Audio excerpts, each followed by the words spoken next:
ETF index mutual funds నేర్చుకుని stock మార్కెట్లో రాణించాలనుకుంటున్నారా? వెంటనే ఈ నెంబర్కి కాల్ చేయండి.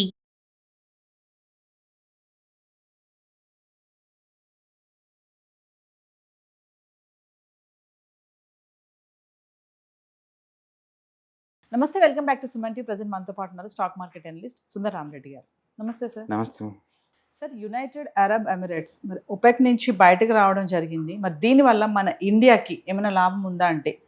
డెఫినెట్గా ఉంటుందండి. ఎందుకంటే యుఏఈ అనేది థర్డ్ బిగ్గెస్ట్ పార్ట్నర్ ఇండియాకి. అమెరికా, చైనా తర్వాత మన బిగ్గెస్ట్ పార్ట్నర్ ఎవరంటే యుఏఈ అనమాట. అండ్ ఇండియన్స్ కూడా ఎక్కువ మంది గల్ఫ్లో ఉన్న ఏరియా కూడా యుఏఈ అనమాట. అంటే న్యాచురల్గానే దాంతో టైప్స్ ఎక్కువ ఉంటాయి. అండ్ బేసికల్గా ఏంటంటే ఒపెక్ అనేది ఏంటంటే ఆయిల్ ప్రొడ్యూస్ చేసే కంపెనీస్ యొక్క గ్రూప్ అనమాట. దాన్ని ఒపెక్ అంట.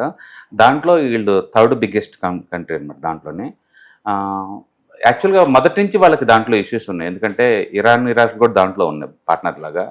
అండ్ యుఏఈ మొదటి నుంచి కూడా కొంచెం ఇజ్రాయెల్కి అనుకూలంగా ఉంటుంది అనమాట. అది ఈ గల్ఫ్ కంట్రీస్ అన్నేమో కొంచెం ఇజ్రాయెల్కి ఆపోజిట్లో ఉంటుంది. అదొకటి అంటే పొలిటికల్గా కొంచెం ఇష్యూ ఉంది. అండ్ రెండోది రీసెంట్గా వాళ్ళ దగ్గర బాగా ఎఫెక్ట్ అయిందనమాట.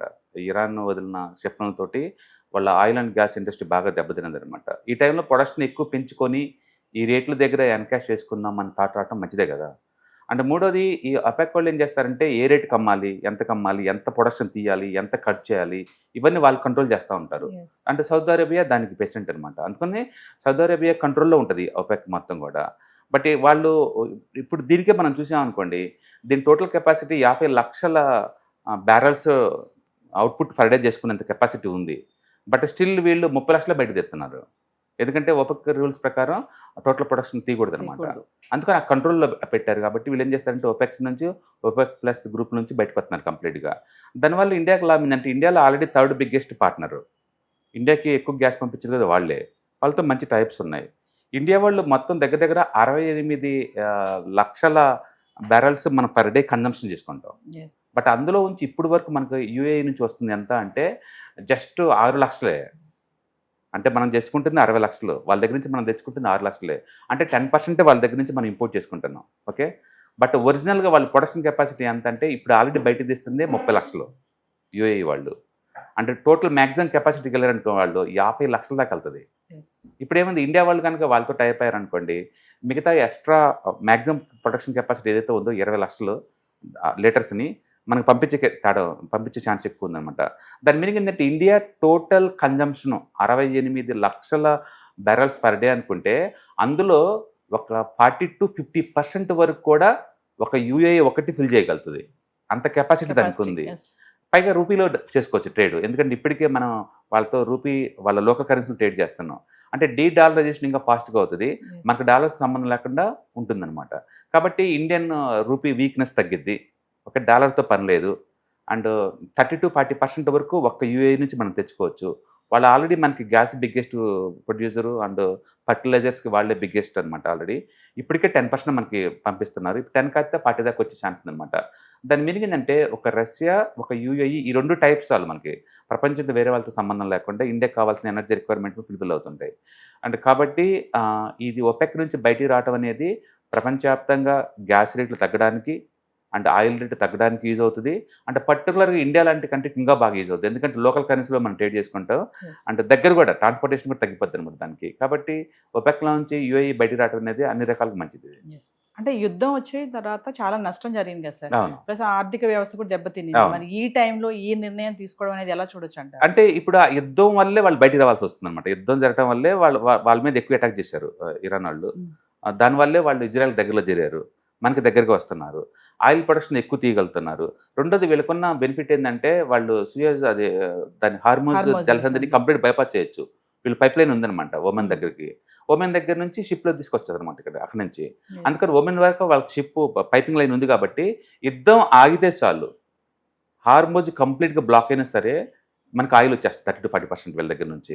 అందుకని మోడీ గారు కూడా ఇప్పుడు ఈ మంత్ యూరప్ టూర్ ఉంది. వెళ్ళి వచ్చేటప్పుడు ఆ దేశంలో మీటింగ్ ఉందన్నమాట. ఆ మీటింగ్లో బహుశా ఫైనలైజ్ చేస్తారు. ఎంత క్విక్గా డిసిషన్ తీసుకున్నారంటే ఎఫెక్టివ్ ఫ్రమ్ May 1 ఈ రోజు నుంచి ఒపెక్లో నుంచి బయటకు వచ్చేసారు. అంటే ఈ రోజు నుంచి వాళ్ళు ఇంకా ప్రొడక్షన్ ఎంతైనా తీసుకోవచ్చు. వాళ్ళకున్న టోటల్ కెపాసిటీ 50 లక్షలు పర్ డే, 50 లక్షల బ్యారల్స్ పర్ డే. వాళ్ళు బయటకు తీస్తుంది ఇప్పటి వరకు 35 lakhs. తెస్తుంది. అంటే ప్రొడక్షన్ కెపాసిటీ ఆల్మోస్ట్ 40-50% పెరిగింది. అండ్ ఇప్పుడు వరల్డ్ వైడ్గా ఆయిల్ రేట్లు ఆల్మోస్ట్ $110 నడుస్తుంది పర్ బ్యారెల్. ఈ టైంలో మంచి డిమాండ్ ఉన్న టైంలో కాబట్టి వాళ్ళు బయటికి రావటం మంచి పని అనమాట వాళ్ళకైనా సరే. ఈవెన్ రీసెంట్గా ట్రంప్ అని కూడా ఇదే క్వశ్చన్ అడిగితే బయటికి రావటమే బెటర్, దానివల్ల వరల్డ్ వైడ్గా ఆయిల్ రేట్ తగ్గుతాయి, కన్జ్యూమర్కి బెనిఫిట్ జరిగింది అన్నాడు అనమాట. దాని మీనింగ్ ఏంటంటే ప్రపంచం అంతా ఎదురు చూస్తుంది మ్యాక్సిమం ప్రొడక్షన్ కెపాసిటీ వాడుకోవడానికి వీలుగా అనమాట. దీని ద్వారా టెంపరీ గల్ఫ్ ఏరియాలో ఇష్యూస్ వచ్చినా సరే బట్ ప్రపంచానికి అది మంచిదే, ఎందుకంటే ఆయిల్ రేట్ తగ్గడానికి అది హెల్ప్ అవుతుంది అనమాట. ఎందుకంటే ఇప్పుడున్న ఈ ఇష్యూ ఒక 1 year తర్వాత ఉండకపోవచ్చు, ఎందుకంటే ప్రపంచవ్యాప్తంగా న్యూ ఎనర్జీ వర్టికల్స్ అన్ని పెరుగుతూ ఉన్నాయి. న్యూక్లియర్ ఎనర్జీ కావచ్చు, సోలార్ కావచ్చు, అన్నీ కూడా. అందుకని ఫ్యూచర్లో ఇది పెట్రోకెమికల్కి యూజ్ అవుతుందేమో కానీ ఈ ఆయిల్ అండ్ గ్యాస్ అంతా కూడా ఎనర్జీకి పెద్ద యూజ్ కాకపోవచ్చు, ఎందుకంటే అందరూ ఎలక్ట్రికల్ వెహికల్స్ మారుతున్నారు అండ్ న్యూక్లియర్ ఎనర్జీ వాడుతున్నారు, విండ్ ఎనర్జీ వాడుతున్నారు. ఇవన్నీ కూడా ఎంతకంత రీప్లేస్ చేస్తూ ఉంటుంది. 100% రీప్లేస్ చేయలేదు, బట్ ఎంతకంత చేస్తుంది. అంటే కాబట్టి ఇప్పుడు రేట్లు ఉన్నప్పుడే ఎన్కాష్ చేసుకోవడం బెటర్ కదా. అందుకో రేట్ బాగా ఉన్నప్పుడే ప్రొడక్షన్ కెపాసిటీలో 50% వాడుకొని ఎందుకు కామ్గా ఉండాలి. పైగా ఈ టైంలో డబ్బులు బాగా వస్తారు, యుద్ధం జరిగి ఎక్కువ లాస్ అయింది వాళ్ళే గల్ఫ్ మొత్తం మీద. అందుకని ఈ టైంలో వాళ్ళు బయటకు వచ్చారనుకోండి మ్యాక్సిమం ప్రొడక్ట్ తీసుకోవచ్చు. ఇండియా లాంటి కంట్రీలు రెడీగా ఉంది తీసుకోవడానికి, కాబట్టి వాటికి అమ్ముకోవడానికి ఇబ్బంది ఏం లేదు కదా. కాబట్టి ఇండియాకి బెనిఫిట్, ప్రపంచానికి బెనిఫిట్, ఈవెన్ యూఏఈ కూడా బెనిఫిట్. కాబట్టి యుద్ధం కొంతకాలం కంటిన్యూ అయినా సరే ఈ ఇష్యూ ఆయిల్ రేట్లు పెరగకుండా ఉండడానికి హెల్ప్ అవుతుంది అనమాట. అందుకే లాస్ట్ నైట్ కూడా ఆయిల్ రేట్లు +6 నుంచి -3కి వచ్చినాయి. ఆల్మోస్ట్ 9% డ్రాప్ అయినట్లక హై నుంచి నేను ఒక్కరోజే, ఎందుకంటే ఈ రోజు నుంచి వీళ్ళు ప్రొడక్షన్ బయట తిన్నారు కాబట్టి. అంటే చూడాలి నెక్స్ట్ 1 weekలో వీళ్ళు నిజంగా అనుకున్నట్టు ప్రొడక్షన్ కెపాసిటీ పెంచగలిగితే కనుక డెఫినెట్గా ఆయిల్ ఎందుకని పెరగదు. ఇంకా that is good for Indian economy. కాబట్టి వాళ్ళ ఇష్యూ చేయడం వల్ల ప్రపంచవ్యాప్తంగా ఆయిల్ అండ్ గ్యాస్ రేట్ కొంచెం తగ్గే ఛాన్స్ ఎక్కువ ఉంది. పర్టికులర్గా ఇండియాకి అది 2 good news, అందులో డౌట్ లేదు. Thank you. Hello friends, financial freedom మీద వెబినార్ జరగబోతుంది. ఇది డైలీ 3 hours ఉంటుంది, 3 days ప్రోగ్రామ్. దీంట్లో మీకు ఫైనాన్షియల్ ఫ్రీడమ్ ఎలా సాధించవచ్చు via with ETFs, index funds, mutual funds ద్వారా డీటెయిల్ గా ప్రాక్టికల్ వేలో మీకు ఎక్స్ప్లెయిన్ చేయబడుతుంది. అండ్ దీంట్లో ఎనీ డౌట్స్ ఉన్నా సరే ఇమీడియట్ గా వెబినార్ లోనే ఎక్స్ప్లెనేషన్ చెప్తారు. అండ్ అలాగే మ్యూచువల్ ఫండ్స్ ఎగ్జామ్స్ ఎవరైనా రాద్దాం అనుకున్నా సరే, మ్యూచువల్ ఫండ్ డిస్ట్రిబ్యూటర్ గా మీరు సెటిల్ అవ్వాలన్నా సరే ఎలా చేయొచ్చు, వాటికి సంబంధించిన డీటెయిల్ ఎడ్యుకేషనల్ వివరాలు మొత్తం కూడా ఈ ప్రోగ్రామ్ లో డీటెయిల్ గా చెప్పబడుతుంది. కాబట్టి ఎవరైనా సరే ఈ వాలటిలిటీ ఉన్న ఈ స్టాక్ మార్కెట్ లో స్టేబుల్ గా ఉండి అండ్ మంచి returns via with ETFs, index funds, mutual fund ద్వారా ఎలా సంపాదించవచ్చు, ఎందుకు ఇవి ఇంపార్టెంట్, ఫైనాన్స్ ఫ్రీడమ్ కి ఎలా ఉపయోగపడతాయో ఇవన్నీ కూడా డీటెయిల్ గా ఎక్స్ప్లెయిన్ చేయబడుతుంది. కాబట్టి ఎవరైనా ఇంట్రెస్ట్ ఉన్న పార్టిసిపెంట్స్ అందరూ కూడా ఈ అవకాశాన్ని వినియోగించవలసిందిగా కోరుతున్నాను. Thank you.